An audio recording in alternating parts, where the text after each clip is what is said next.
right, and here we go. Here we go.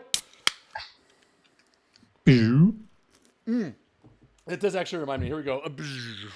There Coming it in is. hot. Take it away. All right. I miss. Yep. Things are different here, so we got some sequencing errors, just like a game drinking late. So we're gonna take it from the top. We're off a smooth start. Let's pretend that we just started. Cheers to cheers. BigTuck. So here we go.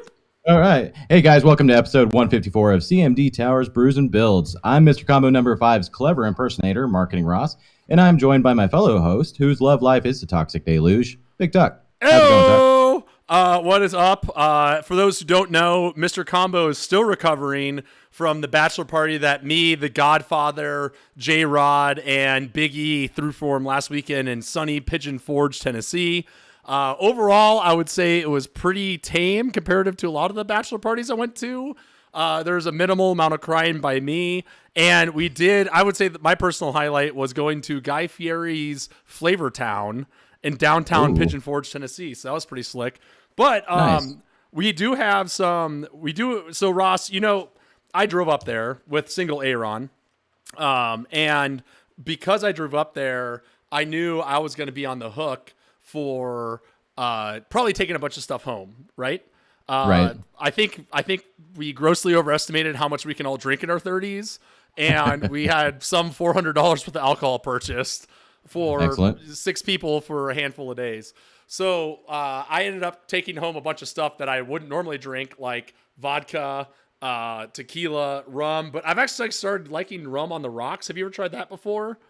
Yeah, it's pretty good. I usually have mine with a mixer personally. Okay. For the straight liquors, I'm more like whiskey personally. Stuff, yeah. Rum on the rocks. It's good. I like it.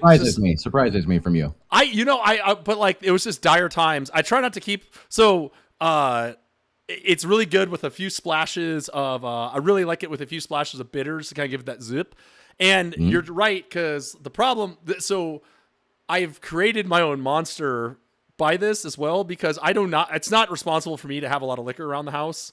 Especially when I'm in between dating and rugby seasons, where I'm actually spending a lot of time at home, which I don't like. So, I'm having my neighbor over a little bit later. I already gave her 2 bottles of some flavored vodka that I don't want to drink. And Very generous. Yeah, and her boyfriend are coming over later. And we're gonna have some of that before we go out tonight. But the real belle of the ball that I'm glad they grabbed is a Tennessee sold only hard Mountain Dew. Oh, good grief. Is that anything like the Flaming Hot Cheetos drink? It's way better. I can't imagine the nightmare that was. But the ones that they picked up are actually sort of healthy. They're 0 sugar and only 100 calories per serving. So it's effectively like a seltzer. I think it's like a malt liquor. But anyway, so you can get the punch in the throat that Mountain Dew will give you, but with none of the guilt. Exactly. And my friends up here from Tennessee, they got the Code Red version, which really beats the band. Unfortunately, I don't think they make that in a non-sugar varietal. So I'm drinking the watermelon now, and I can tell you this much: it makes your pee look very unhealthy. So I don't know about the rest of that, but it just doesn't make your pee look good at all.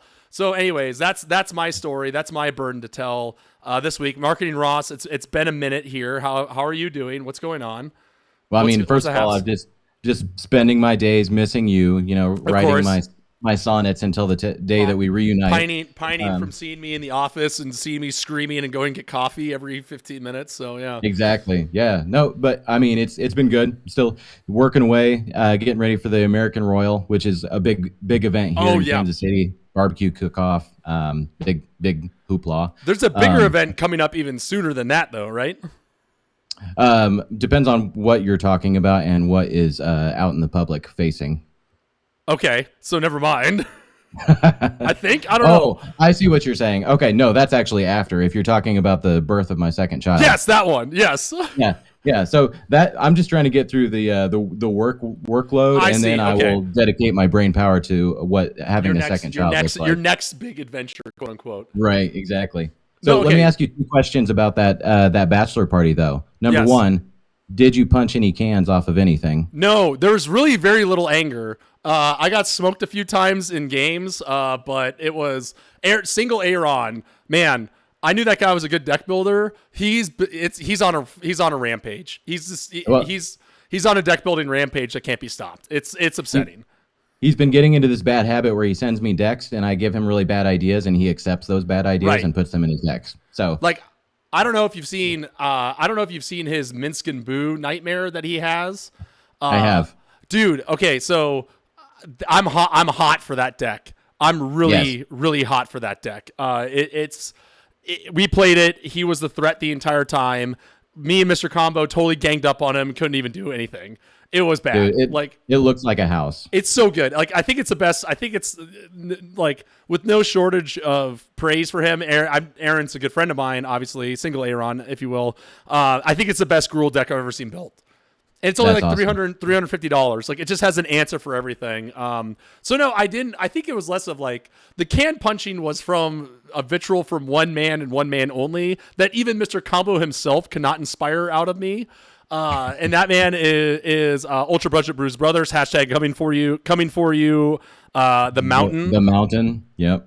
So I just saw a video of him playing with some friends, and it just made me angry. So that's one. No, there wasn't really any big blow up like that.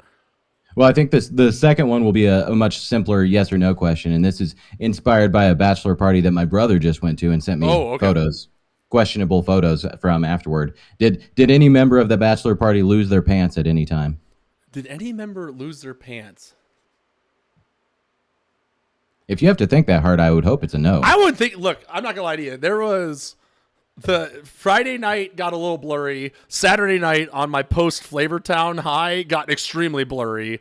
But I don't remember anyone de-pantsing themselves. I know Mr. Combo took his shirt off to make chimichangas at some I can't wait to hear more about that. I'll send you a picture after this, but we did a real flip on the bachelor party traditional sense and tried to make it into something that involved way more pink and tiaras.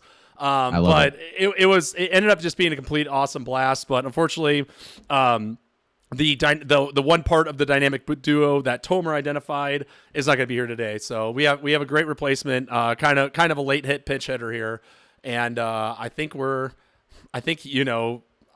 got a great guy here. So I'm really excited to see you back on the cast. Awesome. Well, I'm glad to be here. And while we're here, let's just go ahead and dive into it. So, Brews and Builds is our wait, hold on. You're doing this. Hey, you're going to I'm do the this? clever impersonator today. Okay. All right. Take it away. I'm back. So I'm back to our drinking and color. This is our deck series, man. Woo!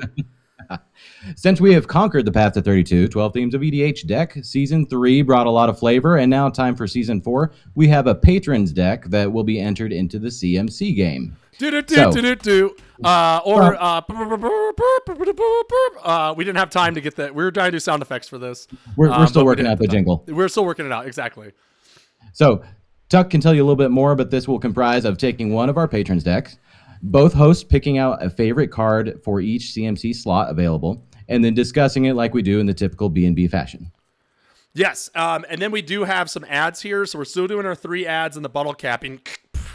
And the ones that we're going to do are we're going to cut out a card. It's all CMC based. We're going to cut out a card that has a CMC less than the cut card, equal to the cut card, and then greater to the cut card. And I'll be honest, that was the easiest part of this whole thing. Like that part wasn't too difficult. But yeah, we're going to go today. We got 0, 1, 2, 3, 4, 5, 6, 7, and 8 with LeaZea's Darigaaz Choice Control. Hello. Beautifully submitted in Moxfield, just the way we like to see it. And LZ, if you will, Landing Zone. We apologize if we're still mispronouncing your name. We looked it up. We put it through Google Translate. We're just gonna go with LZ from here on out. But LZ sent this deck to us very last minute. Mr. Combo, knowing that we were kind of in a rush, and we were like, let's bring back the deck therapy. And because we know it's a pain in the ass, because me and Mr. Combo have to do it every week to sort things into grains, hops, yeast, and spices, we decided to kind of mix things up a little bit.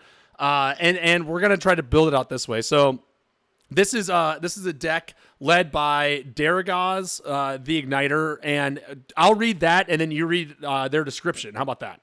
Sounds great. All right, perfect. So this is the OG Darigaaz, not one of the new ones. One of the original, if you will, Elder Dragons that build up the Elder Dragon Highlander back from the Invasion block, I think it was. This probably would have been a Mythic rare, but it's just printed at rare in this. Darigaaz the Igniter is 3 colorless and Jund, so I'm already on board with this. Already great color pairing, so it's only going to go up from here. That is black, red, and green, and it's a 6/6 flyer with the normal Elder Dragon ability of something along these lines. When Darigaaz deals combat damage to a player, you may pay 2 colorless and a red. If you do, choose a color. That player reveals. It's going to be important. Remember that. It's a 5-letter word, but in this deck it might as well be a 4-letter one. That player reveals his or her hand, and Darigaaz deals X damage to him or her, where X is the number of cards revealed of that color. Now, LeaZea, or LeaZea, if you will, did send over a little bit of a primer for this, which really helped when we were looking at the deck. So, MarketingRoss, take it away from there. Absolutely. So, LZ says, I started playing Magic back in high school and played from around 6th edition to Apocalypse. During this time, Invasion was by far my favorite set, and Darigaaz, along with the other 3 color dragons, were the faces of the set. Having been back to Magic for a few years now, I still love Invasion, but struggle to figure out how to represent it in my Commander decks. Until I was inspired by another choice brew, Commander CMD Tower did a few months ago. Which is mine! Yes, choice of control over there. Darigaaz Choose Control, there's that important word again, yes, was born. And like many of my decks, is a pile full of flavorful jank that struggles to operate.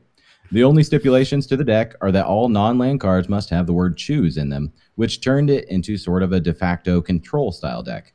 Control is not usually my style, and the deck struggles to really affect the board and pull off wins, but not quite sure how to help it out. Signed, Darigaaz the Igniter. Yes, close friend of the podcast, great friend of the show. So, I think that.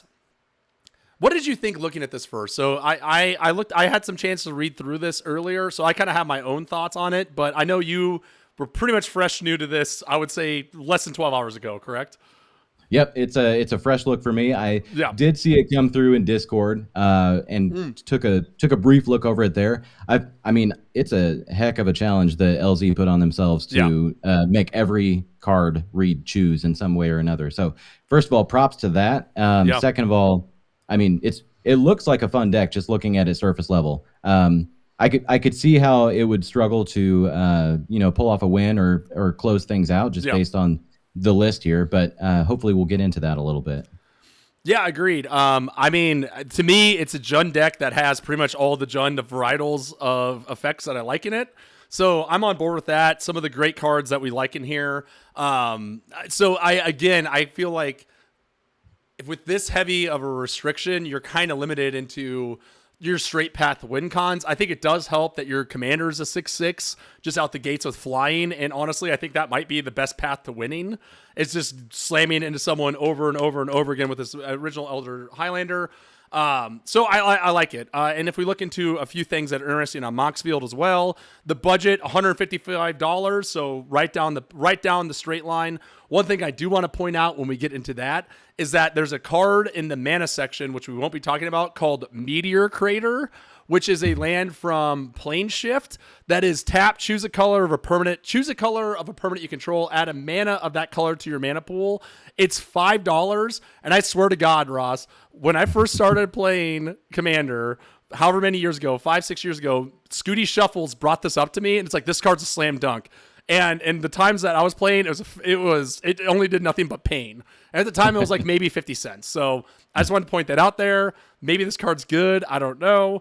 But that's where we're kind of landing there. If we're looking at the mana production, it's actually shockingly pretty close, except for the red, 38% to 37 black, 38% to 37 green, and 51% to 37 red. I think that they went the traditional version of 10-10-10 with the basic land. So maybe a little bit of shuffling around there. You might get a little bit closer to the run there. And then we have 0 planeswalkers. Because I think there's probably not that many. Although I guess when you activate a loyalty, don't you choose the loyalty if it's like the old school bordered? So I guess it depends on the planeswalker, but yeah, that maybe probably something a fringe case of usefulness. Maybe something to look at there. We have 17 creatures, 18 sorceries, 22 instants, 7 artifacts, 10 enchantments, and then our 38 lands. And I think that's about all that Moxfield gives us that we need to worry about, unless I'm missing something. I will just add that the what is it? The CMC curve. Oh, is, yes. Where are we? We're in Moxfield, so it's all right. 2.26 with lands because Mr. Combo loves that, and 3.46 without. So that's pretty good based on what we're working with here, actually. Definitely in the battle cruisery range, and with our cuts at the end, swapping some mana values. Who knows what that could end up with? But before we get into talking about these various CMCs, of which there is 0 to 8, so plenty of juicy options for some of them, I believe we have our first plug, which is... Oh, am I doing this one? No, yeah, I'll do it. we definitely talked about this ahead of time. Am I doing? I'll take the plug. So the first one is Patreon, patreon.com/CMD Tower. As you all know, we have multiple tiers for any sort of financial contribution you want to make into it. And each value comes with its own thing, getting merch, getting on stream, getting on free the Discord and getting shout out of there, of which MarketingRoss is a moderator. So again, we love to have people on there. We really try to make it special for everyone. And that also includes first crack at our merchandise as that comes through. So again, that is patreon.com/CMD Tower. So I say, let's just get into this. And unfortunately for the first one, at 0, I already got the rattler. Because all right, ready? 3, 2, 1. Astral Cornucopia. Astral Cornucopia is a triple X for an artifact that's a rare from Journey to Nyx. That's $2.79. Boom. You made it. All right. It costs XXX. Astral Cornucopia enters the battlefield with X charge counters on it. Tap, choose a color, add 1 mana of that color to your mana pool for each charge counter on Astral Cornucopia. So in your early turns, it's probably a 3-drop mana rock that taps for a little bit, but it's not a dead card late game because you could pump a bunch into it if you got nothing better to do. Yeah, I agree. I think it's I think again, if you're just held to this thing, this is probably the best mana rock in the entire deck. Perhaps maybe the only mana rock in the entire deck if I'm looking through the list, come to think of it. Oh, they have a couple different ones, but still I like this how it can be early game, late game. I don't know if there's a lot to do with the charges here. So again, with this deck, you kind of got to dance with the one that brung you, right? Like we have a handful of cards that's going to ramp you out. This is one that really could make the game for you if you're trying to get a rock that's gonna be able to recast your commander and that sort of thing. But you run this in some decks, do you not? Oh yeah, absolutely. Yeah. In decks that can produce a lot of mana, it's a good mana sink. And then decks where you can increase the number of charge counters on that thing, it can get kind of out of hand as well. So I think it's a bit of a sleeper sometimes. I didn't realize this was a $2.75 card, but I think people, opt to go for the standard Soul Ring and Arcane Signet most of the time. Right. But more importantly, you want to know what else uses charge counters? Magistrate Scepter, where you can take a gazillion extra turns. So for those playing that sort of game out there, can't go wrong here. So that's our 0s. Now we're moving on to our 1s, where we have 4 different values. So there's a chance here that we won't match up. A chance. And why don't you go first? What's the card that you / Mr. Combo decide to go with? All right, so just to clue you in to see if we're on the same page, I went with an instant that is black. You might say that a stern teacher might reprimand you. No? Take it away. All right, we got Professor's Warning. It costs a single black. And it reads, choose one. Put a 1/1 counter on target creature, or target creature gains indestructible until end of turn. This is a slam dunk in this deck because the thing you opened up with talking about closing out the game with the commander damage, putting a +1/+1 counter on that only speeds that up. And if you have an important creature, which I feel like some of these would be pretty important to keep out, you just keep it around with the indestructible factor. Exactly. I kind of like again. I completely agree, right? Darigaaz is going to be important, and I love this card because the choose doesn't really... Either one you choose is going to help you, right? You can either give the counter Darigaaz, make him now effectively a 3-turn clock to somebody, or if someone's trying to blast them or is trying to board wipe, you can keep them around for the next turn. really, really valuable card here. Have you ever seen this played before? I actually play it in my Griswold deck. Oh, of course you would. Of course you would. The +1/+1 counter. Damn. Yeah. Well, I mean, that's both choices here run directly in line with that strategy. Either make him bigger or make him stick around. So I think it slam dunk. God, that card's so good. That one is really solid. You had me 2 for 3 on mine, right? The black and instants. So for a second there, I was like sweating a little bit, but mine is one of the X modal cards that I think he runs almost all of them in here with Erebos's Intervention. So this is one from the new block of Theros, X and black for an instant, 50 cents. It's a rare. Choose one. Target creature gets -X/-X till end of turn. You gain X life. And then the second one is exile up to twice X cards from graveyards. And for me, I think if you're limiting yourself to this sort of game that LeaZea is doing, then this is also a slam dunk, right?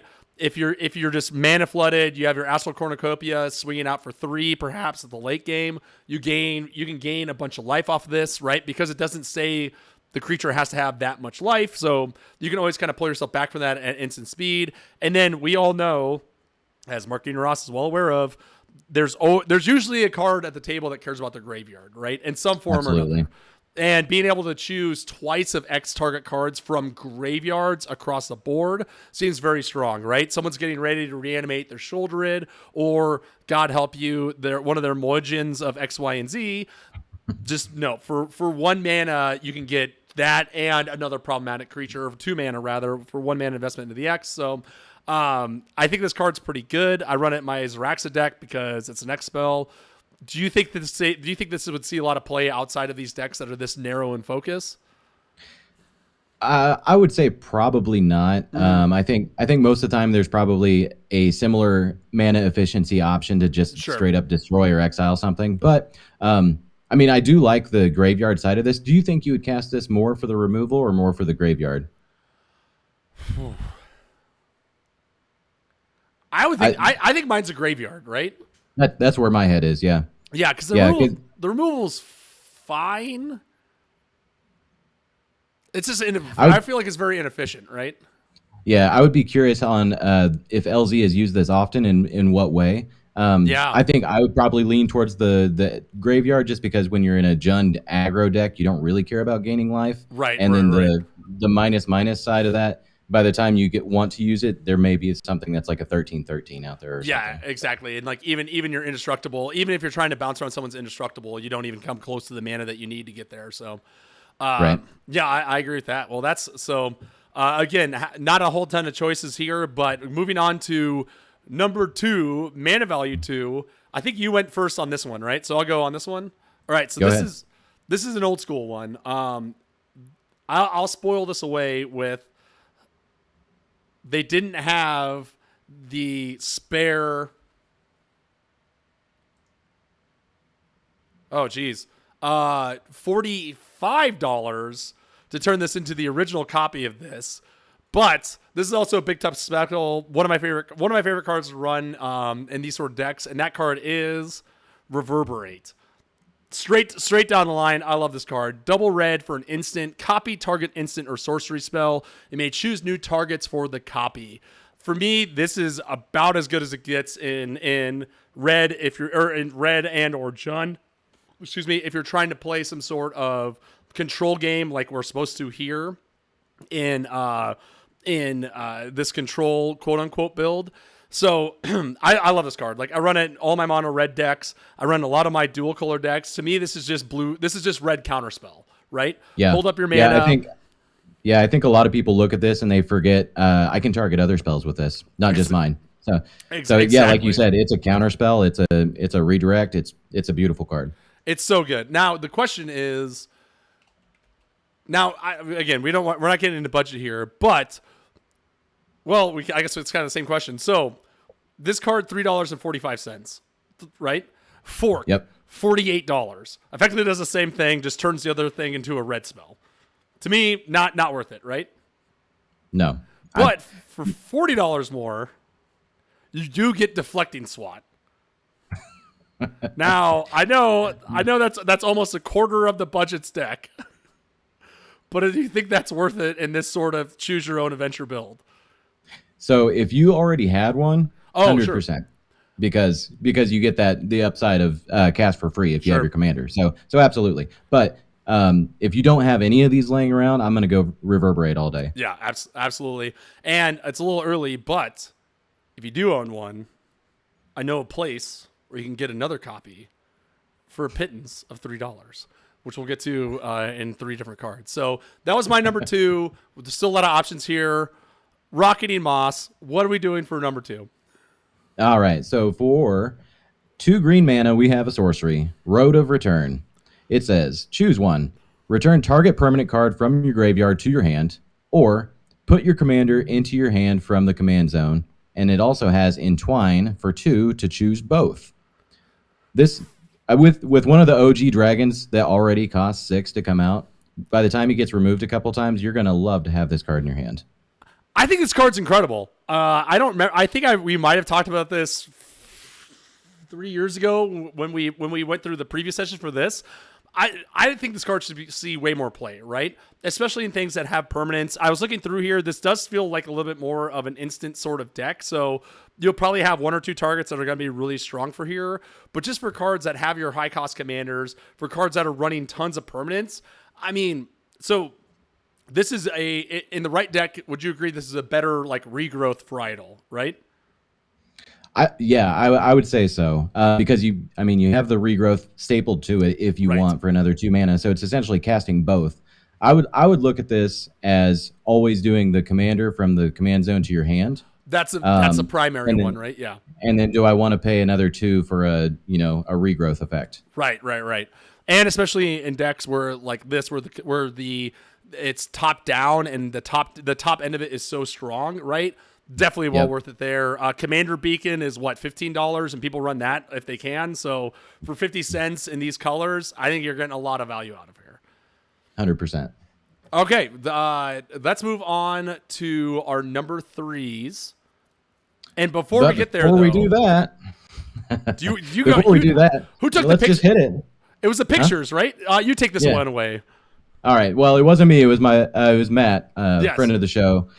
Took some actual photos, product photos of the stuff that we're selling out there. We have the beautiful play mats, the reminder tokens, the Jund sweater. Go buy the Jund sweater. But it's fall. It's sweater season, right? People I see people wear that stupid Freddy sweater, like the from the Nightmare on Elm Street that they buy at Target. Why not get this? It looks even cooler. Exactly. And you can find all of this by just going to Etsy and typing in CMD Tower. Yes, and if you're too lazy for that and you want, or I'm sorry, if that's too lazy for you, you can always go to etsy.com/shop/CMD Tower and find it there as well. So moving on. I think I just clued people into how lazy I am that I said just go and search it. You just go to it there, you just search for it, you're good. No big deal there. It's right there. Okay, let's move on to number 3, and now we have 16 targets here, 16 choices. So, what did you decide to go with? All right, so the card that I picked would be, if you were going to grab the limelight from someone, you would be paying 2 and a red for a sorcery called Seize the Spotlight. Oh, nice. Yes. All right, so this was recently printed in the new Capenna set. $5. Yeah, already $5.50.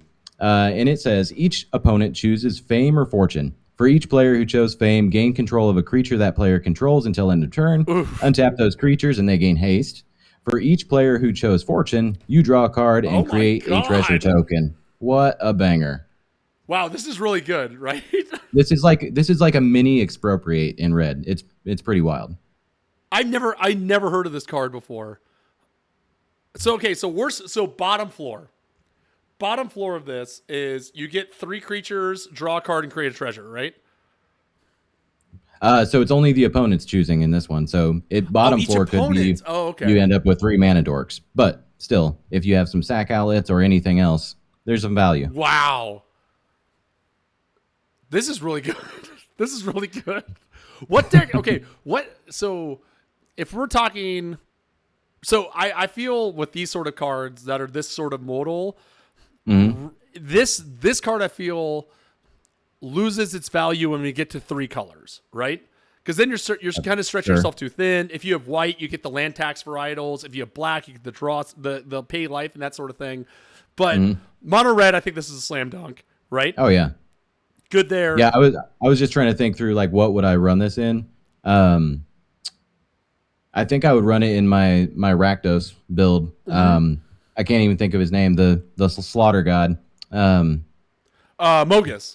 Mogus, yeah. So, that deck is brutal.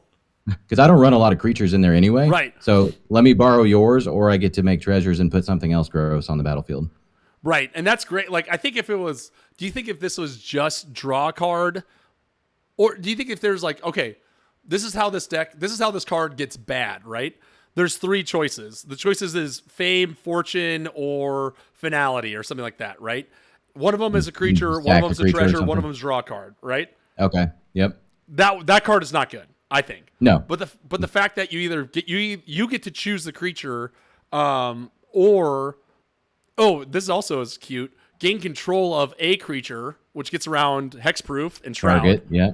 So that's solid. And then you also get to draw and create another mana rock. What a blowout! It's solid. It's really good. It's way better. It's way better than my choice, I think. But that one's really solid. But I had to go with this one because I like how complex this card is unnecessarily, and also I don't have $400. So that's why we go with, of course, Wheel of Misfortune, 2 colorless and red, and a sorcery. Pre-cast, I was like, I'm gonna be able to do this without my glasses. I'm not even gonna have to go put them on if I wear my glasses all day. Incorrect, because here's why. The text on the card reads this: each player secretly chooses a number 0 or greater. Then all players reveal those numbers simultaneously and determine the highest and lowest numbers revealed this way. Wheel of Misfortune deals damage equal to the highest number to each player who didn't choose that number.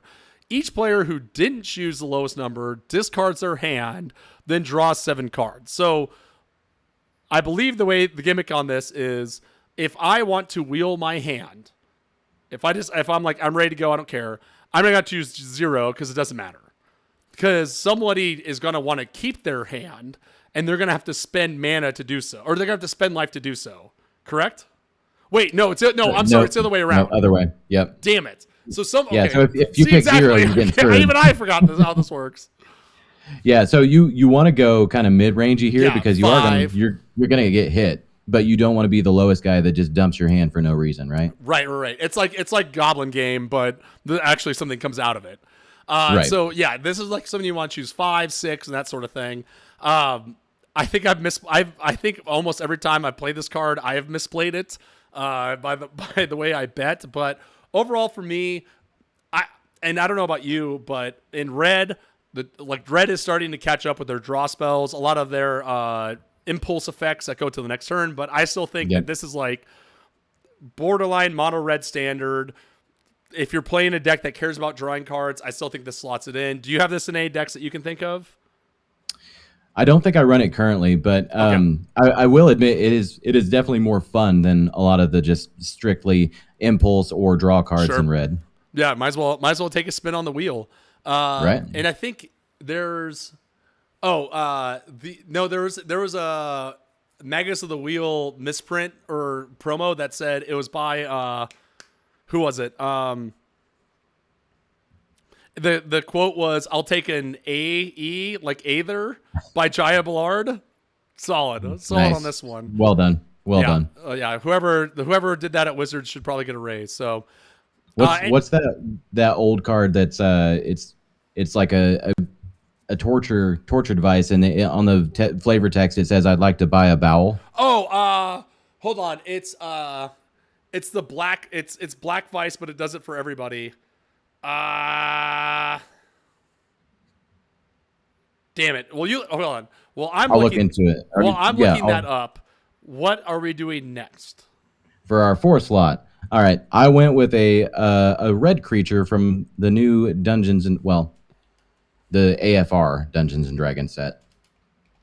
So I'm gonna guess that you didn't go with this. So I'm just gonna go ahead and go into it. Wheel of Torture. That's it. Okay. Yes. No, I did not. I don't think I chose. What did I choose for this one? Hold on real quick. I did choose a creature, but it's not red. So take it away. Okay. So we have Delina, the Wild Mage. She costs Oh, three colorless and a red. It says, whenever she attacks, choose target creature you control, then roll a d20.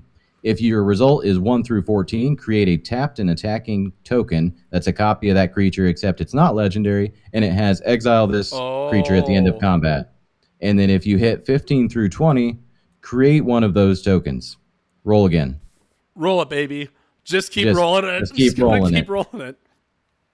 I mean, this thing, if in its own right, if you have any of the double rollers out there, like Will or what's the Barbarian class or anything like that, this is going to be a beating. But even by itself, it creates a lot of its own value. I mean, creating a second Darigaaz or creating a second one of these other creatures that we have, any of it is just this value that's going to add up over time.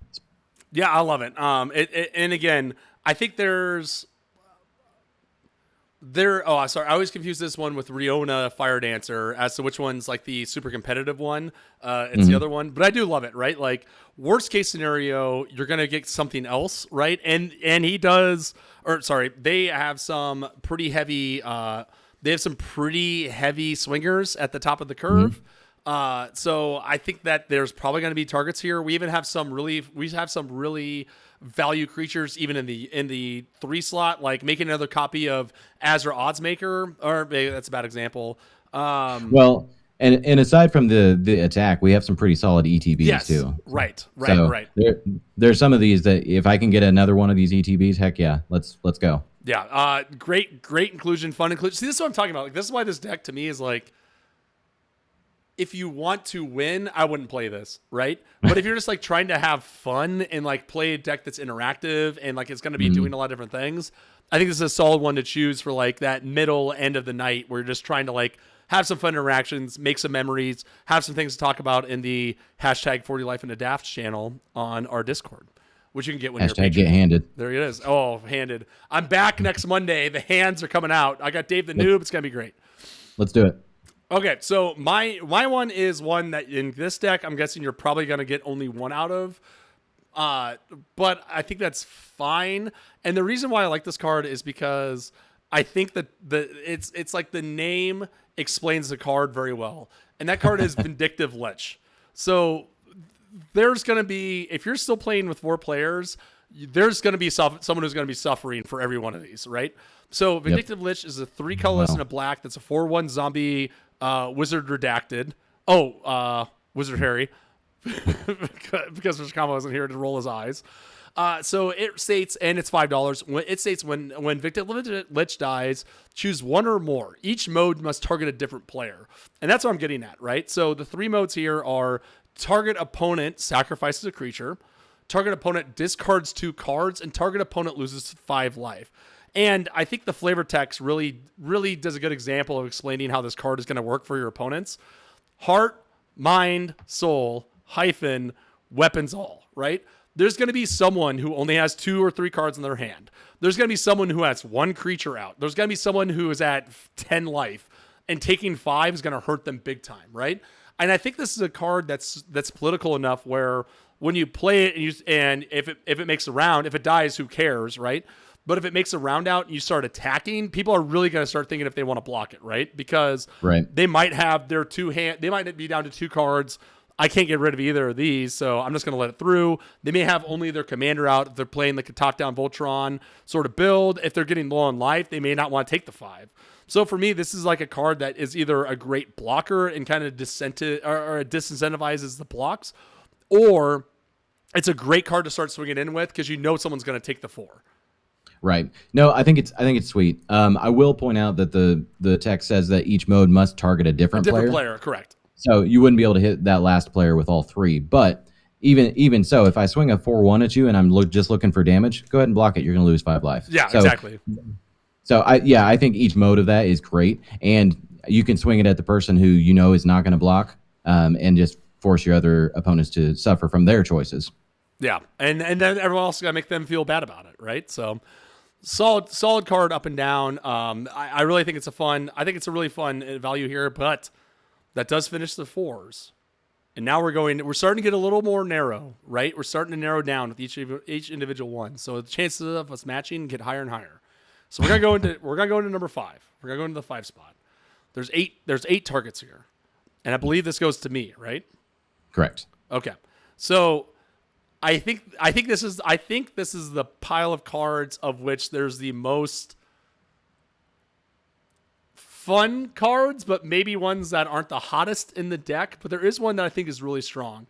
It's one of the few enchantments in here. It's from so I don't need to go through this whole thing, but so I think this card's really interesting. So Glorious Sunrise, 3 colorless, double green for an enchantment. At the beginning of combat on your turn, choose one. Creatures you control get +1/+1, gain trample to end a turn. Key. Target land gains tap, add 3 green mana until end of turn. Also key. Draw a card if you control a creature with power 4 or greater, likely. And then honestly, the worst one, which I think you wouldn't choose outside of limited, honestly, is you gain 3 life, right? Right. So this is the way I look at this thing. I like this because I think a lot of people look at this card and immediately think, oh, this is an upkeep card because it's an enchantment, right? I like the fact that it's on combat, right? Mm-hmm. And I think the first 3 at least, all are really solid. So 1, +1/+1 trample, put it on Darigaaz. We talked it before. We're going to be pounding people in the face, activating his abilities, all those sort of things. The second one, target land, that's like recovery mode, right?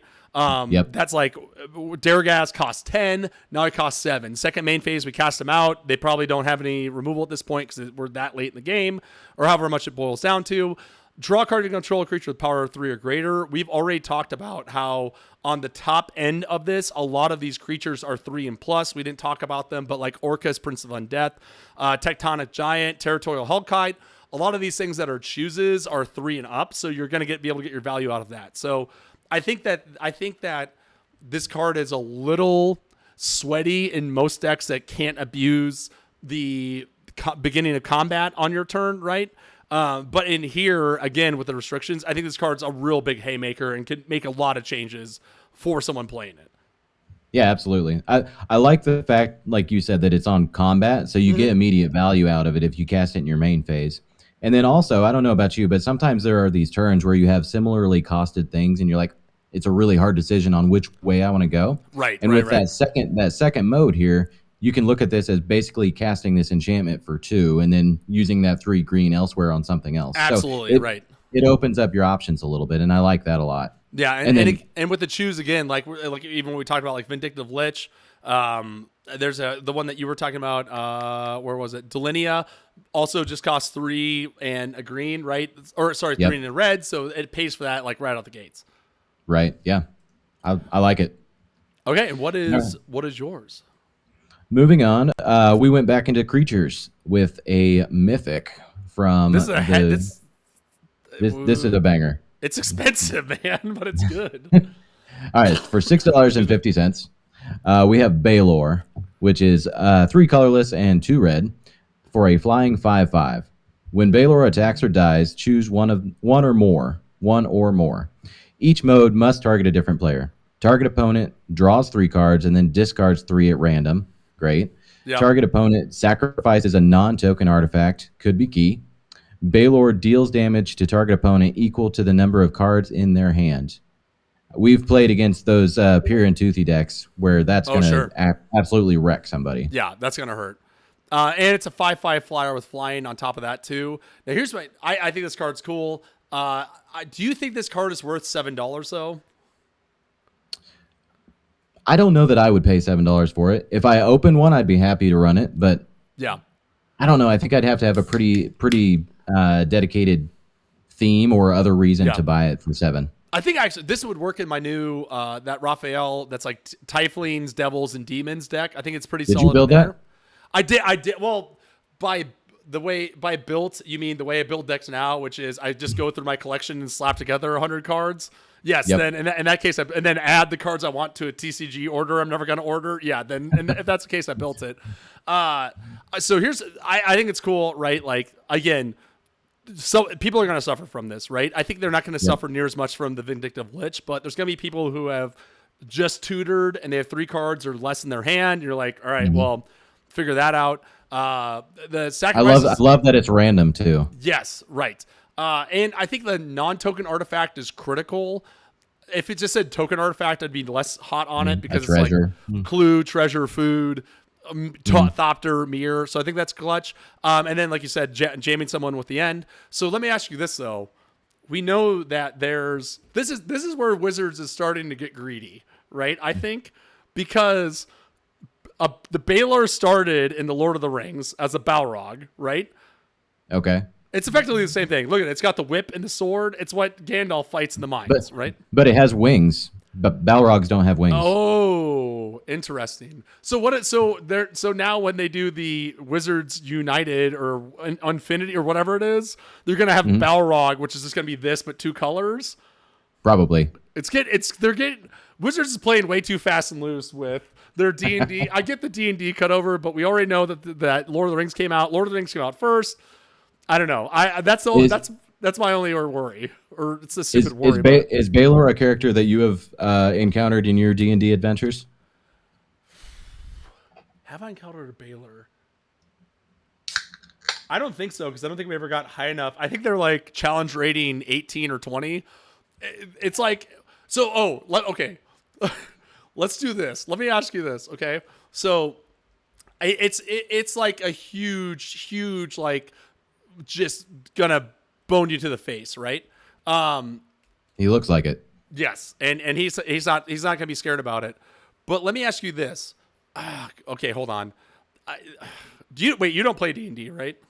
I haven't in so long. Okay, never mind. Let's just move on. All right, let's keep going. All right. The point I was going to ask was like, is this or Tarask the scarier Magic card? And because they're supposed to like unbeatable. So that doesn't matter.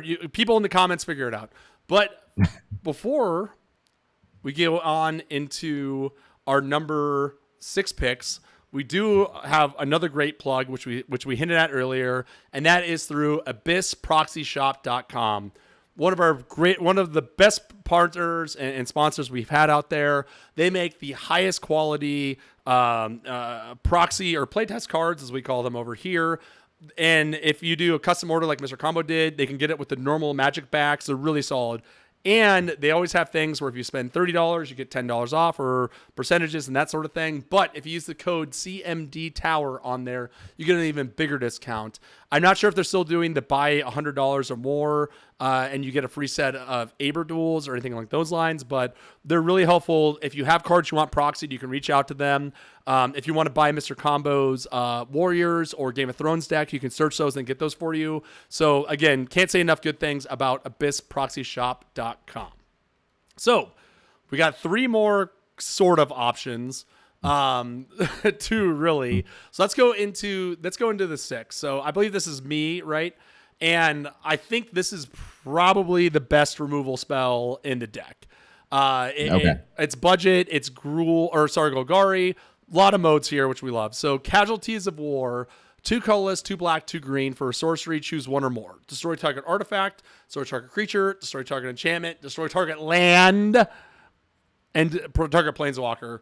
For me, card's great, right? And the reason why is this. Some people would say, well, you're playing Jund, just play Decimate, right?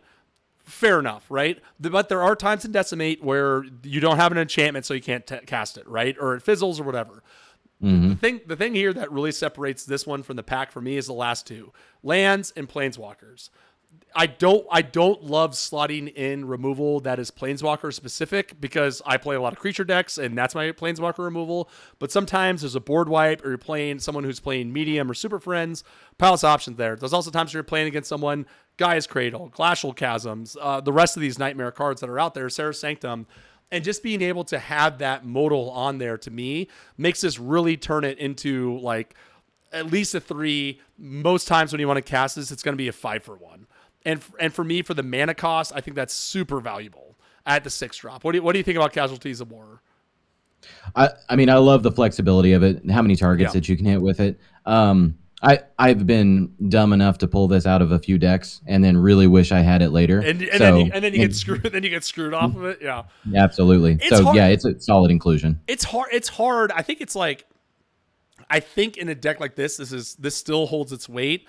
I think when you start venturing into white with their board wipes, that's where for me it's really hard. Where it's like, is this really better than Cleansing Nova that costs 2 less or 1 less rather? I don't know. Mm-hmm.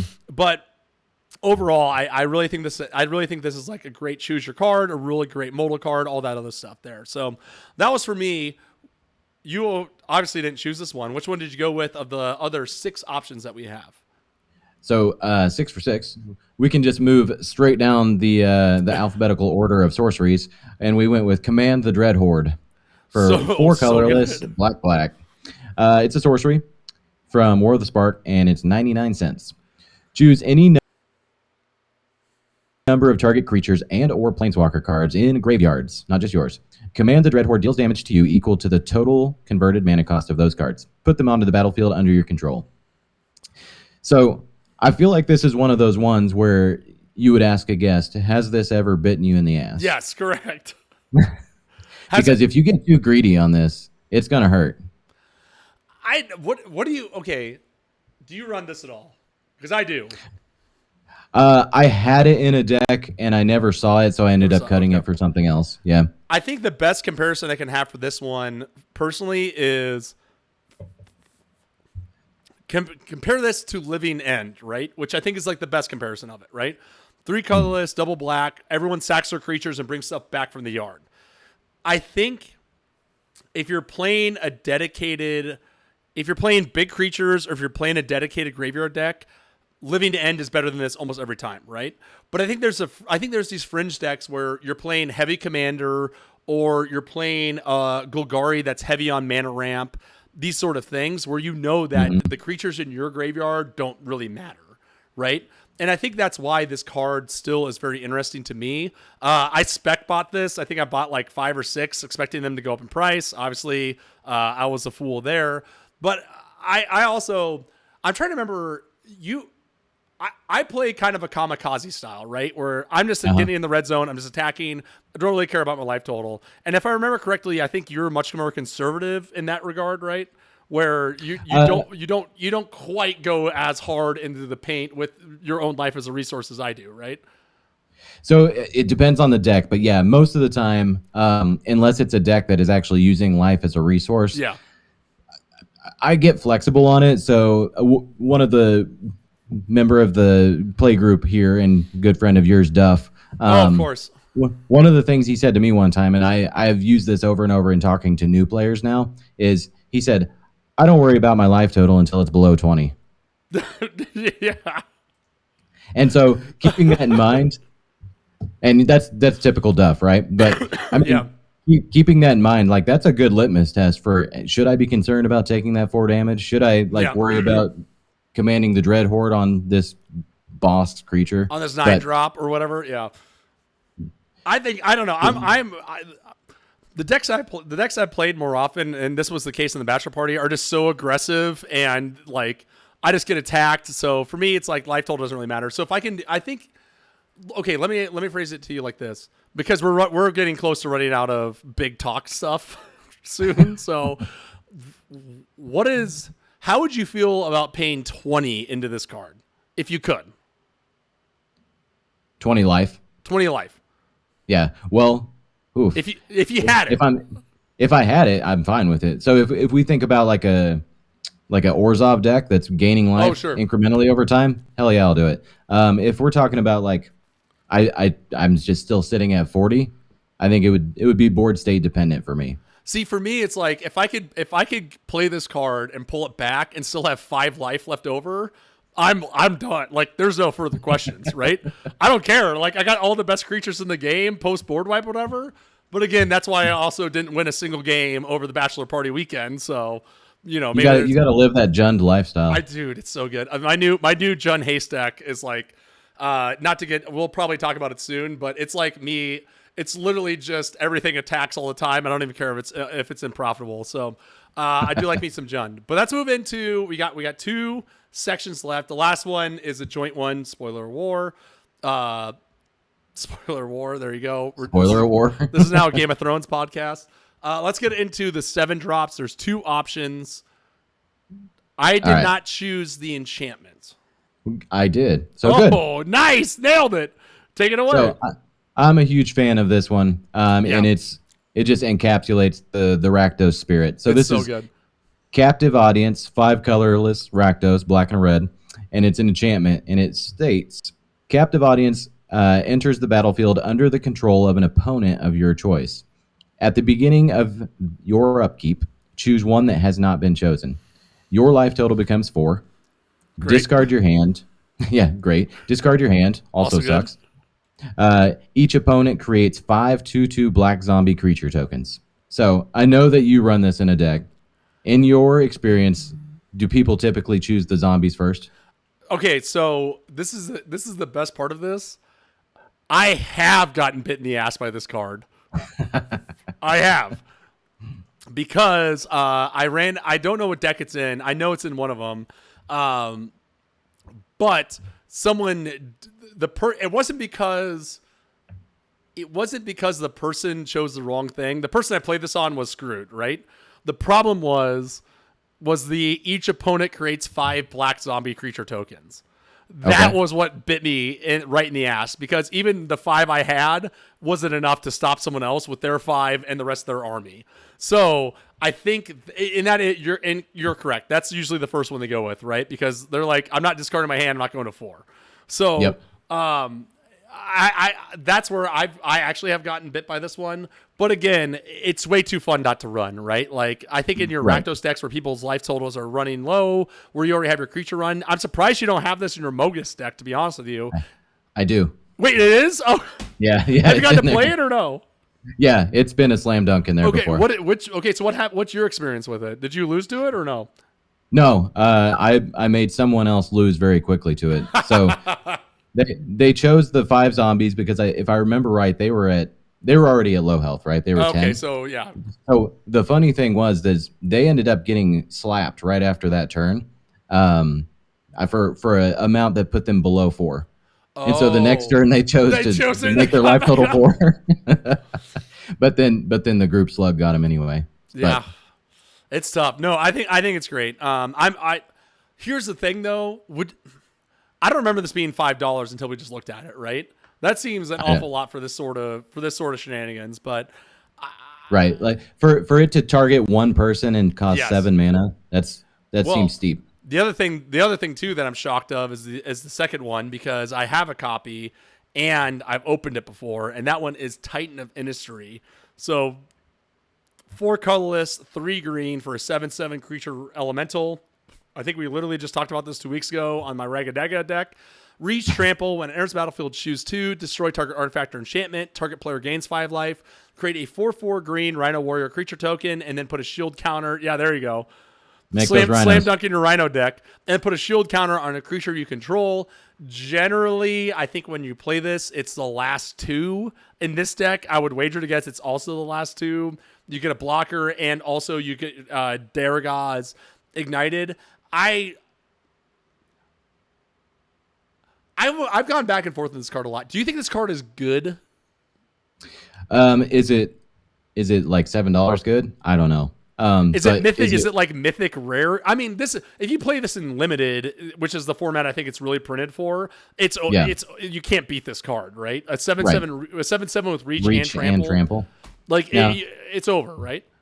If they had Elder Gargadon this and put Vigilance on it too, that would have been end of story. But no, so this is actually one of the ones I was looking at earlier when we were talking about Delina. Just imagine making copies of this. Oh God, yeah. Yeah, even one copy is so busted. Like, just you fill up your board.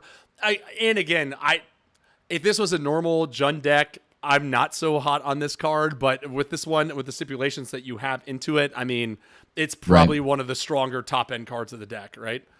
Yeah, and I think this is good also for if you're running green plus color of some sort of like aristocrats or populate type deck, because you're making tokens to make extras, or you can sack those rhinos for other value. So is this good? Is this card good in the Gira decks? If your initial rhino gets killed, but you still have Geared out there, yeah, because he can populate any creature token. Right. Yeah, so maybe fringe on that. So I don't know. I think it's obviously they're trying to do, the Titan varietal of this with the enters the battlefield. I really wish it was enter battle. Is this card better if it's this? When it enters the battlefield, or attacks, do the following: create a 4/4 green Rhino creature token and a shield counter. Or is that and just is that way too that's a busted? lot. Is that That's too a lot. strong? Yeah. To do that every time you attack, that's wild. That's way too strong, right? Like even Yeah. at 7 for, and it's also on theme. So maybe maybe Titan Industry's great, right? Maybe it's really good. I mean, all right. If you back up and we think about power creep too, it's a 7/7 for 7 with reach and trample and 2 ETBs. Yeah, that are and 3 of them are like borderline backbreaking, right? Yeah. The 5 life is fine. Like it's better than 3 life. So You know, I could see Nathan running this in his Tristani deck that cares about life gain, because you gain the 5 life, you get 7 off of this, you make a Rhino and gain 4 more. Yikes! Yeah. All right, maybe Titan Industry is good. maybe we're all idiots. Who knows? I opened it in a pack, and it was a card I'd lying around, so I'm glad I got to put it in deck. So that's my history with Titan Industry, and we do have one more card to go through. We'll get into this in a minute, but shall we? In 3, 2, 1, at the 8 drop, Bogarden Hellkite. Woo! 6 colorless, 2 red for a mythic dragon. Mythic. It's a mythic for 80 cents. Mythic. It's a flash. It's got flying. When it enters the battlefield, it deals 5 damage divided as you choose among any number of targets. I think this card is fine. This is also a card that we're going to be talking about very shortly. So again, you got to fill up the deck somehow, right? And it is a 5/5 flyer with flash that can zap a low-cost commander, can zap some mana elves, those sort of things. So there is value in it. This is one of my least favorite cards in the deck, though, and this is a card that Wizards just tries to jam in your face over and over. This is a dragon. It's good. It's got 5 damage on it. It's a mythic. But it fills up the mythic slot in a precon. Like, come on. And for me, it's just it never passes the sniff test. I also just feel bad for Scott Fisher, because this is some sick artwork. It is. It does look cool. It's wasted on a poor dragon. But it's got flash, so like you could surprise somebody. You can kind of get surprise for 8 mana. The other thing I would point out is, and we've talked about this before, like the last 50% of commanders printed in the last year and a half died a lightning bolt. So kill one of those plus a 2 toughness. So it's got its use cases. And then if this comes in main phase, this is Christmas Land here. If this comes in main phase and then Delina makes a copy of it, you got 10 damage to stack on something. So it's got some sweaty potential. It's got some merits, right? But I remember they put this in like the Duretti precon. They put this in what was another mono red precon. It's like, stop it. Like, we don't in the Wolfguard precon, which this one's from. So for me, it's just a little too much. So that's gonna finish our going through the CMC values through here. And also, for those who don't know, who are listening, there's some people watching. If you head over to twitch.tv/cmdtower.com, you can actually watch these live streams along with our hashtag SERs, hashtag Get Handed, that happen every other Monday, as well as a whole litany of all the other stuff that we record when we're live. So now we're going to get into the converted mana cost capping. And I just hit pause on the recording. So I'm going to pause for everyone out in Twitch land. We'll be back minutes once I figure out how to do this.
Position back here.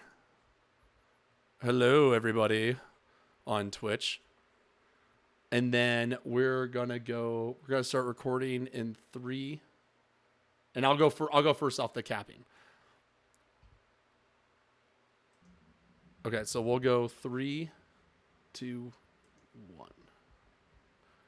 Okay, so back to our CMC cleaving. We are, just as a reminder, going to be swapping out a high CMC card for a lower CMC card, 2 cards that have the same CMC, and then a lower CMC card for a card that is higher CMC. And then we're also going to talk about swapping out a commander as well, because that's what LeaZea asked for. So we just thought we'd go where we could. So we just talked about her, unfortunately, but I am going to be cutting out. I'm going to be cutting out Bogarden Haltkite. I think this card is fine. I think it is way overcosted. That we're already talking about how this deck is suffering for CMC, which is ironic because I'll be cutting it for my 2 cuts are going to make. I get it's going to even out. I think it's probably going to end up going to, but I just don't like this card, honestly. Like you said, Magic Christmas Land exists. People argue this card's good because you can just get someone. But for me, in the year of our Lord, 2022 of our, of Heliod's reign, I just think this card is just grossly outclassed by all sorts of cards out there, regardless if you're trying to do a gimmick or not. All right, let's hear the upperclassmate. Okay, so we are cutting high for a low. And this is another one that just got printed recently from the Battle for Baldur's Gate. I think this one is very fun. So, Barroom Brawl. It's 16 cents for a colorless and a green sorcery. Target creature you control fights target creature the opponent to your left controls. Then that player may copy this spell and may choose new targets for the copy. So here's my thing, right? We already talked about the Titanus Industries, the commander we got. You are only going to profit out of this, right? In my opinion. It may come back to the table, and if that's the case, then guess what? You got a 4-for-1 card. And it's a 2-drop nonetheless, right? I think this is a really fun political card. I think this is a fun card that involves everyone else in the table. I think that comparative to... I think for 2 mana, the amount of value and enjoyment you get out of this, again, this is not a CDH deck, right? I think you get way more value and enjoyment out of this than you do for 8 for Bogarden Haltkite, even though you might be able to get someone with it. Yeah, absolutely. I mean, the CMC cut alone will be attractive, and I think you're going to see value on it over time. I don't have much more to add to that. I would do it just for the CMC personally. Absolutely. So I feel bad for the Hellkite, but he's got to go. That's Hellkite's a card from Commander 5 years ago, right? Like I was looking through. Who was I talking? Oh, side tangent. I was just watching an SCG versus from 3 years ago that popped up, and I was like, this format is borderline unrecognizable. It was like a 4-hour long game or something like that. It's like it just doesn't exist anymore. Like it's such a fast format, regardless of if you're playing casual or otherwise. But anyways. That's a discussion for a different podcast. So your first cut, high to low. That is a whole thesis that you could write. All right. So my first cut to go a CMC reduction of 1 mana is Retreat to Hagra is we're going to cut out. So I think the thinking here for Mr. Combo is that there is not enough landfall production for this to get a lot of legs under it, and ultimately it's a one-time effect for a +1/+0 in death touch or loss of 1 life, gain of 1 life. And I know Mr. Combo's not big into that, so I believe that's why he chose this one. Yeah, I think the other retreat to Kenzandu is way better than this one. I've seen this card do work in the past, but I agree with him and you, this is probably not the right deck for it. So 1 mana reduction, what are we reducing it for? We are swapping out, and it's sad that you took one of my creature types away with your cut, but he went with Steely Resolve, which is 1 and a green for an enchantment. As Steely Resolve comes into play, choose a creature type. Creatures of the chosen type Whoa! can't be price tag. Can't be the target of spells or ability, aka Shroud. Price. So Price. price tag on for this onslaught Oh my card is god, $20. This could no, it was kind of everything, right? It's like a worse asceticism almost. So the only part that sucks, and I don't have access to Mr. Combo's full thought process on this, but I've seen a lot of things that target our own creatures in this deck. So I'm curious how much we're going to non-bow with this by choosing Dragon and then not being able to put counters on him or otherwise. I'd almost wager to guess. Okay, so this is how I think he would say. I would think he would say we are winning through Darigaaz attacking, right? And I think he would also say that like it doesn't matter that there's 4 or 6 cards in the deck that matter because paying 2 mana to give him protection from everything else, swords and the left, right, and center would be worth it. Why? Here's my question: why isn't this just played in every Elves deck? It's a better asceticism, right? Because it's $20, I think. Well, but, yeah. Well, I think so. In Elves deck, especially, I've seen it is a bit of a non-bow because you have those elves like Azuri that regenerate target elf, or you have things that do target elf. Sure.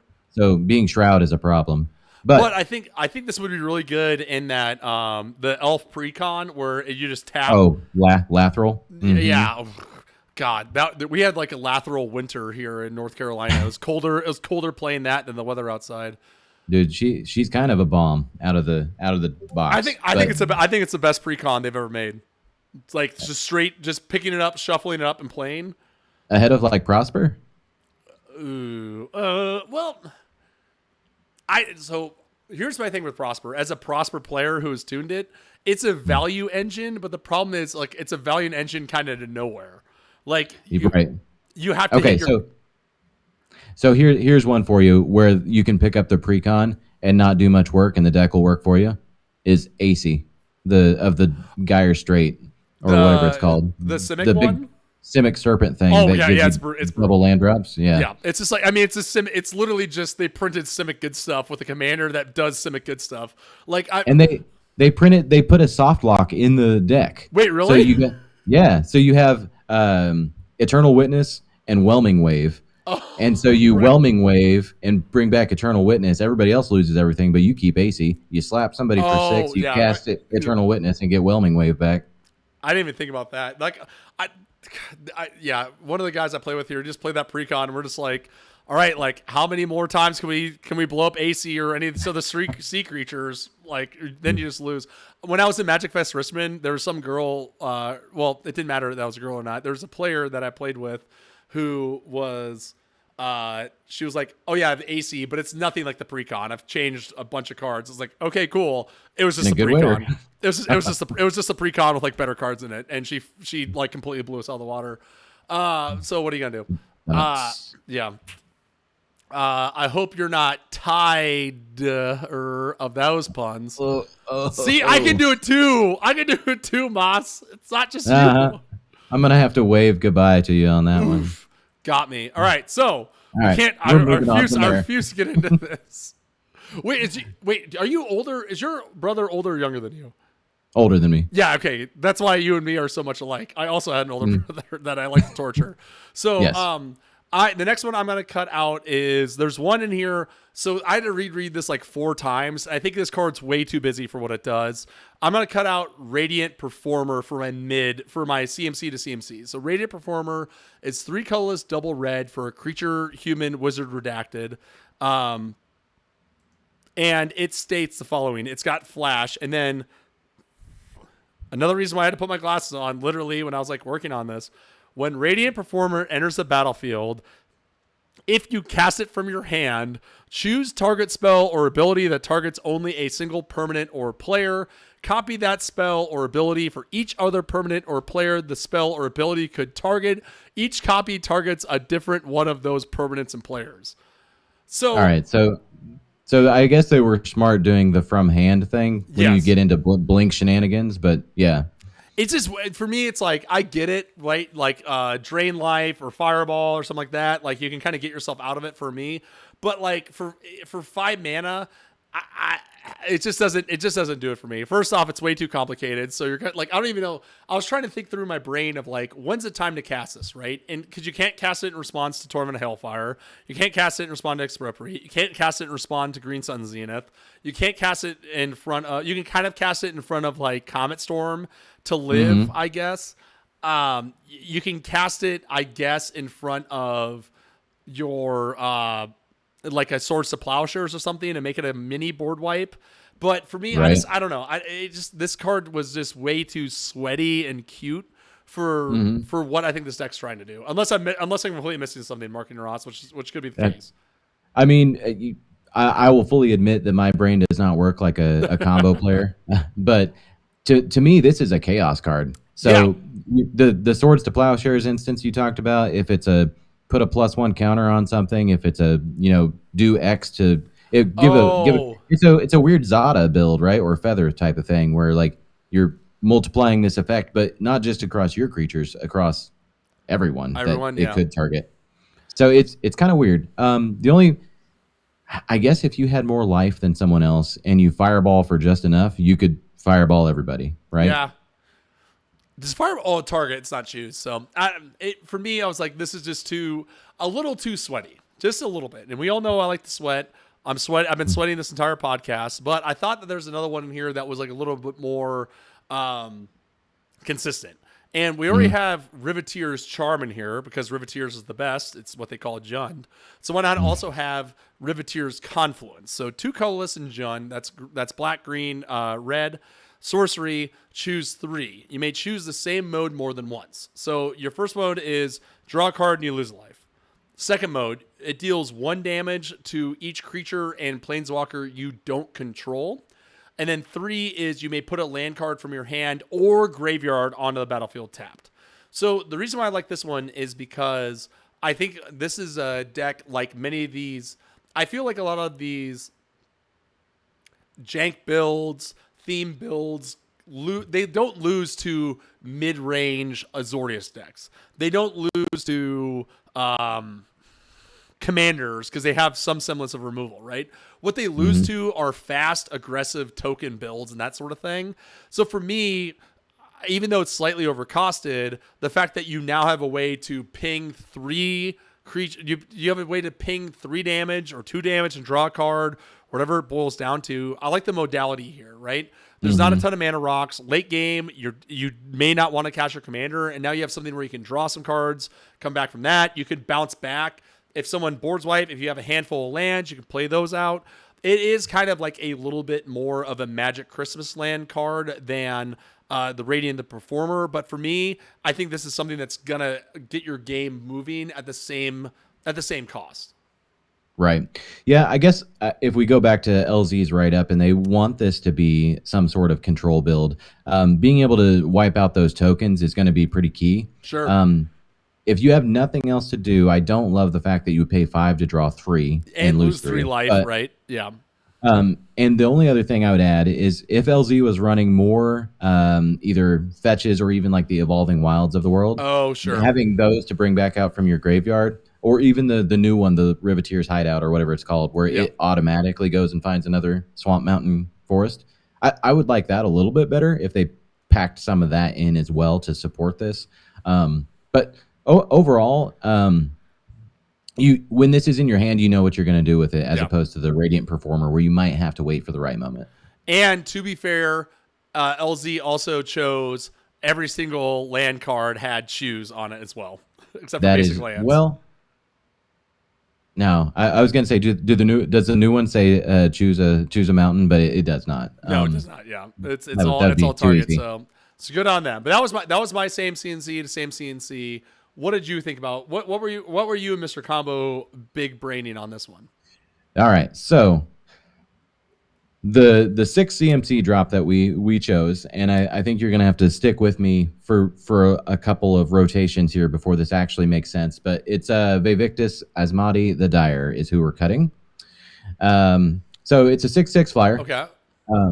And when it attacks, for each player, choose target permanent that player controls. Those players sacrifice those permanents. Each player who sacrificed a permanent this way reveals the top card of the library and puts it onto the battlefield if it's a permanent card.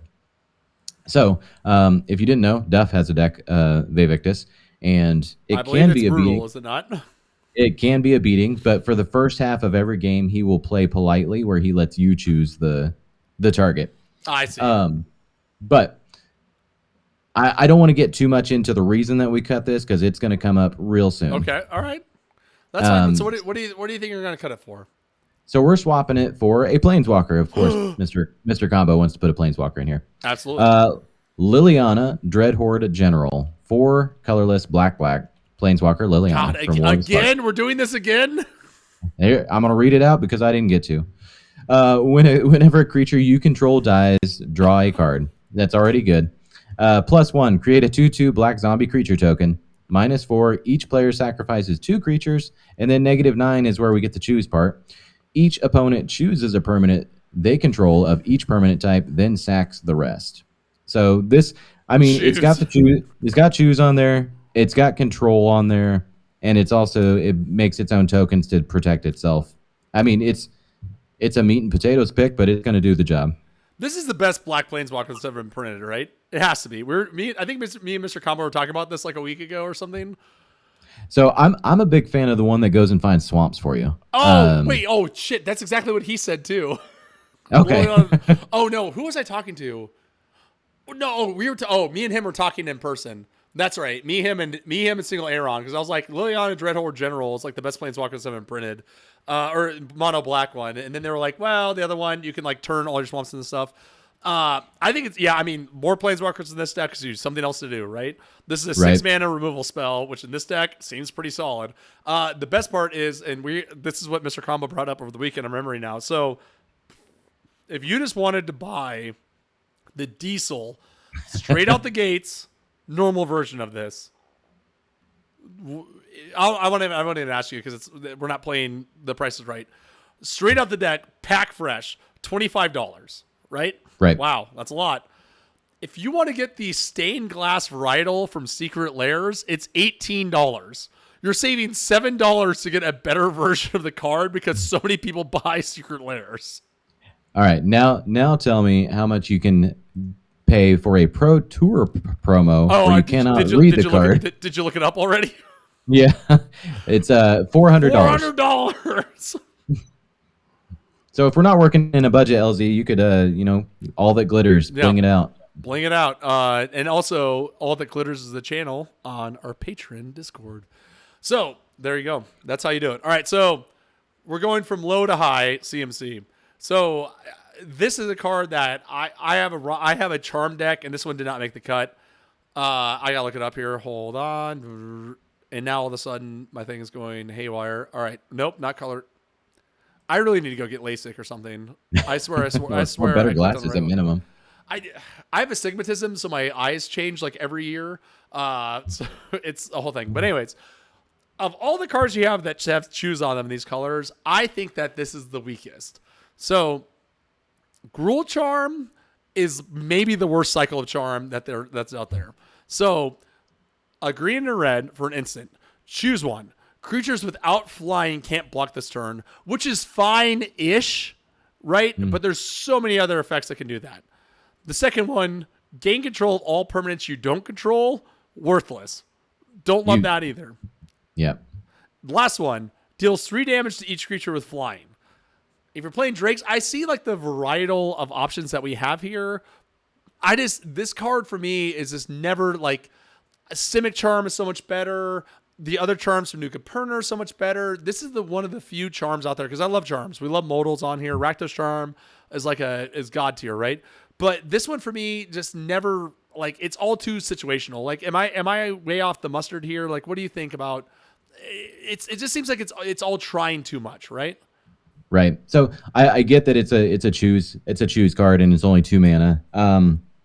If your meta runs a lot of theft effects or the Empress Galena of the world, that second mode where you gain control of all permanents you own could be valuable, but in your casual LGS game, I don't think it's going to come into play. And the main way that you're punching in with damage in this deck is flying. So a creature without flying can't block. Yeah, it doesn't even matter. That basically says creature with reach cannot block. Yeah. So I like I said, I get it. I'm there for it. But I think we got one that's even better. And I think this new card also spiked in price since I knew it. And you should go through. I'm pretty sure I like put this and Meteor Crater in my like giveaway to the school before I moved to Colorado bin, because I swear to God, I used to have like 5 of these. But for 3 mana more, you get so much more. Archfiend of Depravity, 3 colorless, double black for a creature demon flyer. It's a 5/4. So that one thing we were talking about with 3 or greater, we got that there. I don't even remember what that was. At the beginning of each opponent's end step, that player chooses up to 2 creatures they control, then sacks the rest. Brutal. Absolutely brutal. Yep. We just talked about how elves are brutal. We talked about drakes. We talked about token producers, all these other things. I really do feel that this is a card that can just savage people when they're not paying attention to it, right? Absolutely. It's a card that looks like, oh, BigTuck. Well, someone's just going to remove it. Fine. I'll cast Darigaaz next turn, and that's one less thing they have in their arsenal to deal with the thing that's the actual threat. For me, the 3 mana difference between the two of them is like night and day. We're going to put so many people behind on this. This card's an absolute bruiser. I assume this is in your Mogus deck. Yeah. It is, right? Yeah, it is. I mean, it's... And putting that choice back in your opponent's hands, yes. It's not a good choice to make, and they got to do it. So right. that combined with, if you're actually trying to win the game with Darigaaz and like punching through with that dragon, this demon's going to eat the removal 100% of the time. And the thing I like even more about it is it's not at their upkeep, it's at their end step. So they have to think about their entire game plan of like, do I even want to cast creatures? What am I doing here? So yeah, you get them down to 2, and they're like, "Is this third one worth it?" Or can this beat one of the other 2? I don't know. It's a brutal card. I can't believe it's almost $3-4 now. But what do you got? This is another one I had for like 50 cents back in the day playing with Scooty Shuffles. But them's the drags. So what are you gonna do? So last one we have here before we go into our new sub commanders. We have one more swap. So what do you got? All right, so we, for 6 mana, are cutting Inferno Titan. So wait, is that in this deck? Yeah. Ooh. Yeah. I didn't even notice. It's got to choose. So 4 colorless, red. Yeah. For a 6/6 giant. It has a fire breathing effect of pay 1 red, and it gets +1/+0 until end of turn. And then it also says when it enters the battlefield or attacks, it deals 3 damage divided as you choose among 1, 2, or 3 targets.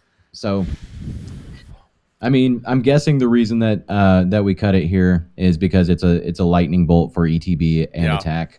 I mean that'll stack up over time, but maybe not quite as valuable as what we're hoping to cut for here. This card's not. Correct me if I'm wrong. This is one I've never loved. So I'm just working off my notes here. Okay. So don't yell at me. No, I'm not. No, I'm saying, do you like this card? For the next part. Wait. It's about to be bad. Well, so this is the greater CMC section, I believe. Oh no. We're cutting a 6 CMC for a 5 CMC enchantment, is what I'm working from here. Wait, what? Right. So hold on. Wait. Back it up. What was the one that you cut lesser for, or what was the one that you did lesser? Retreat to Hagra for Steely Resolve. That was a drop of 1. Okay, now we're doing another drop. Yep. So we're just going with it. CMC. All right, we're rolling with it. This has only been printed once in Mirrodin. It's an enchantment that's red. We're gonna see how far we get before Tuck guesses what it is. It costs 3 colorless and 2 red, and it has some pretty sweet art from Ron Spencer.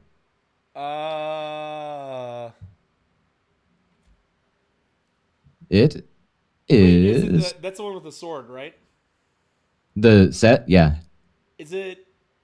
It can't. Is it in the Web of War? Is that from that? Very, very close. Confusion in the ranks. Oh, damn it! Yep. All right. So this card reads: whenever an artifact, creature, or enchantment enters the battlefield, its controller chooses target permanent another player shares with that card type and exchanges control of those. I mean, it's good, but it's cheating. You want to talk about chaos build? This is wild. This may or may not feature in most, if not all, Nor in the Wary decks. Oh, absolutely. Why wouldn't you? Right. I think it's. I mean, this is like, no jokes aside. This is probably the best card in the deck, right? Even though we're cheating to get it in there. So I suppose, let's see, chooses target permanent another player controls. So it does work well with his Steely Resolve pick. Works quite well. I don't know.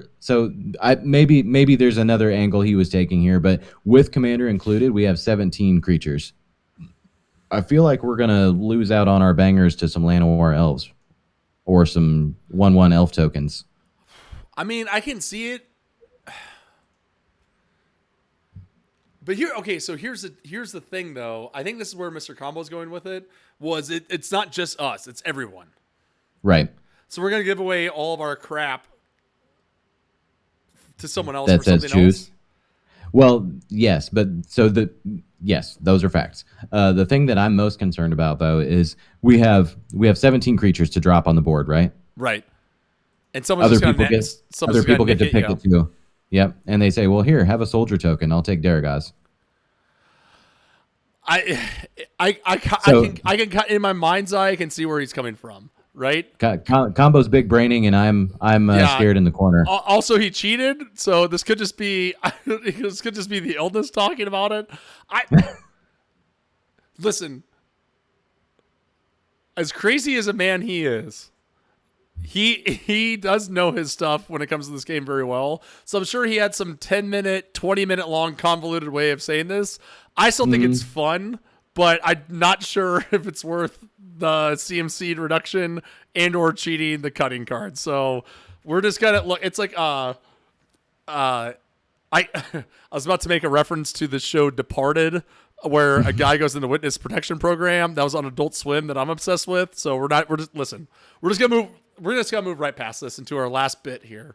So all right, let's hit it. Then we're gonna go into in the new CMC game, which I think is a resounding success. We're just the way this ends is we're gonna take the commander and try to put in a new one that we feel may fit the theme better. Now, this was very difficult, as you can imagine. So I'm gonna let Marketing Combo take it away here on your side of things, and then I'll explain mine. All right, sounds good. So, moving back to our even CMC cut, and the reason I didn't talk too much about that, Mr. Combo believes that we should swap Darigaaz the Igniter with Vindictive Lich the Dire as the commander. Oh, okay. So, everything we read before in this build that you want to be controlling what permanents are on the board, I would say like most of the time is probably going to be more impactful than revealing a hand and dealing damage to them per color. Probably. Right? Because what if they have a handful of lands or etc. So I think it's a factor of knowing what you control versus taking a stab at a single player. Yeah, and I like this too because like you said, we have some low grade permanents and creatures, and then we have some super high end ones, right? So there's an idea of changing an Azra Oddsmaker into a Titan Industry or something like that, right? Where like the opportunity cost is so low. Eventually, well, and even I guess worst case scenario is you just choose a land for us, right? Because a lot of the permanents we don't have, and then you just cycle out for another land, and you get rid of problem sim for everyone else. I can see where they're going. It's also a 6/6 flyer that you can pay $21 for the core set 2019 promo if you want to get the stamp on it. So this was like an impossible ask because for those playing the home game, there are literally two commanders that are in Jund that have the words choose on them. But I think that your old pal BigTuck has almost cracked the case because I have not found a commander that has choose on it, but I have found commanders that let you choose what to do with it. Ooh. And that one is, and I think it plays into this rigmarole, Shattergang Brothers. Oh boy. So follow me here. Okay. See, like I know I wasn't too far out of left field. just follow me here. Shattergang's Brothers, colorless, Jund. They were printed first in which deck? Commander 2013. Which the commander was? Prosh. They are a legendary creature, Goblin Artificer, 3/3. So here's the thing. This commander does nothing. It's a blank card. But, it's a blank card until the player makes a choice. And of those choices, they have 3. 2 colorless black, sacrifice a creature. Each other player sacrifices a creature. 2 colorless in red, sacrifice an artifact. Each other player sacrifices an artifact. 2 colorless in green, sacrifice an enchantment. Each other player sacrifices an enchantment. We actually now have a commander that can do something when you're backed up against the wall and make your opponents make a choice. Because they are choosing which one of these things they have to do. Now, is this a flyer? No. Is it a 6/6? Also no. Can you win with command damage for this? Highly likely not. I don't think you possibly can. It'd be a very long game. But I do think that if we play fast and loose with the rules of LZ's choose your rigmarole deck, I think Shattergang Brothers may be a fun inclusion and maybe something to try. MarketingRoss, your thoughts on Shattergang Brothers? All right. So the initial point you made of the limited options that we have to work from here is valid. And of the 3 options we have here, I'm going to side with LZ, actually. And the reason for it... Okay. Yeah. The reason for it is because the number of permanents in this deck compared to the instants and sorceries is pretty low. Yeah. And so if you're running Vindictus, you're losing out on a small number of permanents that maybe you can't replace. And with Shattergang, right. do you have fodder for this? You have, let's see here, 34 targets in the entire deck. So my opinion on both of these would be that the entire deck would need a little bit of an overhaul. Yes. To support this structure. So all of these like charms and things like that, you would have to try and find a permanent version that does something similar. And that sounds like a tall order. I think we tried to fly. I think we tried to run before we walked when we first came up with this idea, and we didn't know that the deck that we chose for CMC or what's the CMC or the CMC game was going to be so restrictive. But you know what? No matter what, we still made it to the end of the episode. And thank you, everyone, for making it with us till the end. And if you enjoyed it, feel free to leave some positive or negative feedback. And whatever star review makes people want to go into these things, into the algorithms, into the series of webs. We'd love it for a like, share, subscribe on Twitter. And we'd love that on YouTube. And also a subscription on Twitch would be great. But if you are trying to reach out to all of us, pretty much, if you want to find the website, here's how you can find it. Corrupted Graphstone, Meteor Crater, Darigaaz's Charm, tower.com/everything else. If you want to find our illustrious host, at Mr. Coming Number 5 on Twitter. If you want to find me on Twitter, I am at BigTuck tweeting, and I posted twice in the last 2 days, so that's a record.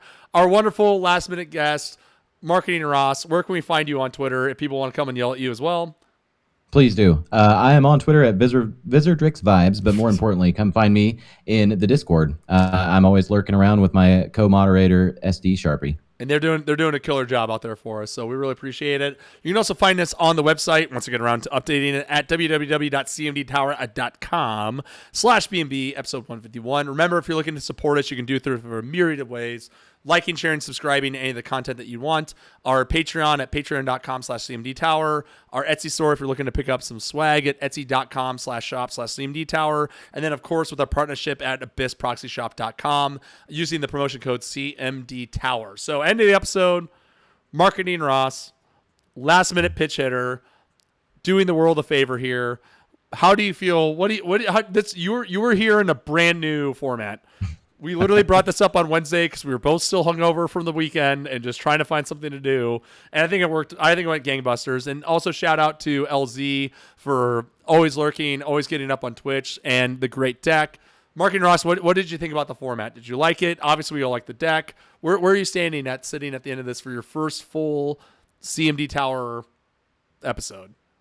Yeah, absolutely. So first of all, thank you, LZ, for submitting to the Deck Therapy channel. That it only improves our content and gives us other things to talk about. So appreciate that. As far as the format itself, I think it's great. Yeah. When people start thinking about decks in general, a lot of times mana curve is like one of the top of mind things, whether they're whether it's on the back end subconscious or it's the front end. I want to cut down to like Right. sub 2 CEDH level. So running things by CMC, I think people typically look at that curve and see how many things are in each slot anyway. Single Aaron was recently talking to me about one of his builds, and he was saying that his 3 slot was getting bloated. And so I was like, is that like, which all of that aside, he might need to see a doctor, but slam dunk single Aaron comment. Right. But so it led me to ask him, are you looking at that from like a statistician standpoint of I can only run X number of cards in the 3 slot, or are you just looking at overall curve and seeing it's way too steep there? And it was the latter. So I think looking at things from a CMC standpoint makes a lot of sense. Yeah, I agree. I think this is really fun. Obviously, me and Mr. Combo aren't playing as much as we used to, and we're kind of running out of decks that we're building because we're not building 13 a month like we used to. So this is really fun. I think for everyone out there listening, we really appreciate everyone's input, and we love to see your decks. And this is going to be something that we're definitely going to turn into at least a monthly, if not more frequent, sort of build here. So from everyone here at the CMD Tower, thank you so much for joining us. And we're going to see you laser once you hit this sweet outro. See you. Once you hear the sweet outro. There we go. See ya. It's Hashtag show me your deck. Hashtag show me your deck. Hashtag get handed. Okay, we are paused. Thank you for everyone else on stream. Have a great weekend. Lemony lemons. Enjoy your Labor Day weekend, and we'll see you guys next week.